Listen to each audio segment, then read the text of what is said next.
Thank you, Mr Chair. I just speak on the committee stages of the Canterbury Earthquake Response and Recovery Bill. I just want to address a few issues. I wanted to just say to the Minister, really, I certainly totally accept his good intention and the government's good intention on this. But the argument that the Minister's using for not including more specificity in certain parts of the bill is that we're going to sort it out as time goes on and we'll find common sense and practical solutions working within an extremely broad legislative framework. And I certainly accept that that is his intention. However, if I could draw an analogy to the earthquake regulations with regard to buildings. There would be many people when they're building buildings would say, well, we've got really good intent and we're going to build a building that can withstand an earthquake, and so we don't need all these pesky regulations and all these pesky building inspectors all the time coming in and annoying us while we're building buildings that can withstand an earthquake because we know how to build a building that can withstand an earthquake.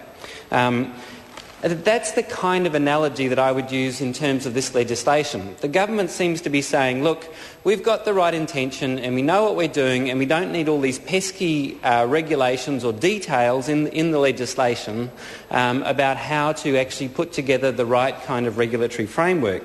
But I'd say actually it's quite important in order to protect constitutional niceties and people's rights that we do have some of those details. And some of those details the government has acknowledged, but there's a couple that they haven't. One is how to ensure that a majority of the Recovery Commission is from elected Cantabrians.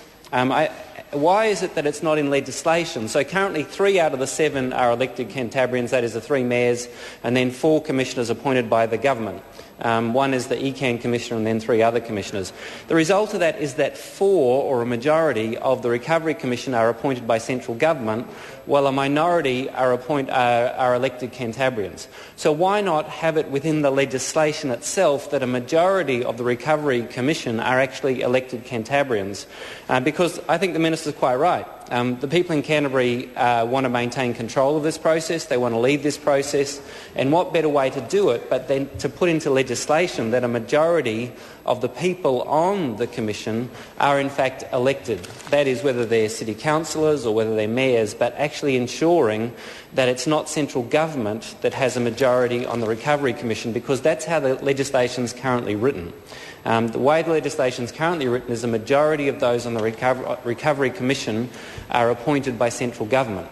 Now, it may be that the government's intention is to ensure that some of those 4 appointees are elected councillors, which would be great, but then why not put it in the legislation so that everyone can be comfortable with ensuring that a majority of those on the Recovery Commission are elected? With regard to the Lagoima, the Minister has indicated he intends to come to us with an SOP on the application of the Local Government Official Information Meeting Act, that rather long acronym, the application of that to the Recovery Commission, so we look forward to seeing that.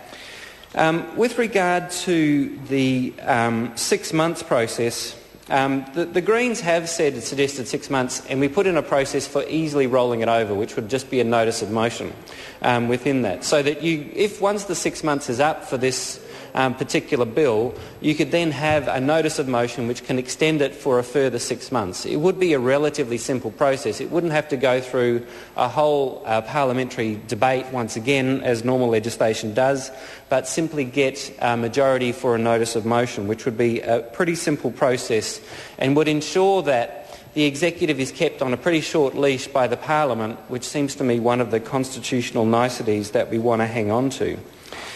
And then we come to clause 6.3, which of course is the clause by which the process of coming up with the recommendations on these order in councils can't be challenged in the courts, according to 6.3 of this bill. Now, what the Greens are proposing here is that we have an amendment to 6.3 which says they can be challenged by the courts if a High Court judge determines that fundamental principles of justice will be compromised by not allowing a case to be heard.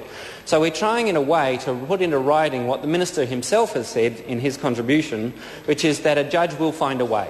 That the Minister and his... Mr Chair. Dr Russell Norman. Thank you, Mr Chair. The Minister in his contribution said, look, if there is a serious breach of principles of justice, there will be a judge that finds a way to kind of read this clause in a different way to actually look into it.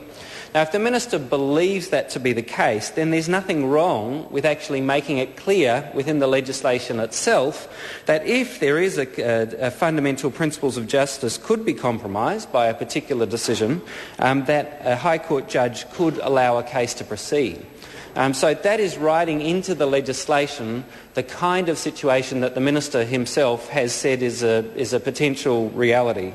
Now again, the Minister will say, well, this could happen anyway, and of course it could, but I'd say, well, why don't we actually write it in black and white so that we don't have to bend the law, in a sense, for a High Court judge to look at it, but actually we can put it in the legislation on the expectation that if there are fundamental principles of justice involved in a decision, a recommendation of a relevant minister for an order in council, then a High Court judge could look at it. That seems to me a way to acknowledge the reality of the situation, but actually for the Parliament to acknowledge what's going on. So for those reasons, we would continue with our amendments, the Green Party amendments in the name of Kennedy Graham, to try to make this legislation responsive to those. Charles Chauvel has talked at some length about the regulation disallowance procedures, and I acknowledge that Labor has gone to some length to try to make sure that the order in councils fall under those procedures, so there is some degree of accountability about it. We've pushed for a more direct publishing of order in councils to make sure it's in black and white in the legislation, so that it actually has to be published within 24 hours. Now, the Minister has said, well, these things are, it's an act of goodwill that the order in councils will come before members of Parliament, even before they're enacted, and we accept that that's an act of goodwill, but we say, why not put it in the legislation so that it's in black and white, that they have to be published within 24 hours, and then everyone's comfortable that everyone knows what the law of the land is, because these order in councils are effectively making law through an order in council. And if they were published, and make sure they're public within 24 hours, then everyone could be sure what they're getting into. Also, in terms of tabling in the House, under the Regulations Disallowance Act, they only need to be tabled in the House within 16 sitting days of the promulgation of an order in council. 16 sitting days is like a couple of months. Or more than a couple of months. So we're saying let's make them require them to be tabled the next sitting day. That way everyone in the House can actually see what they're doing. And the Minister says he intends to table them anyway, or to make them publicly available, so I can't see what the problem would be in putting it actually in the legislation in black and white. Thank you, Mr Chair.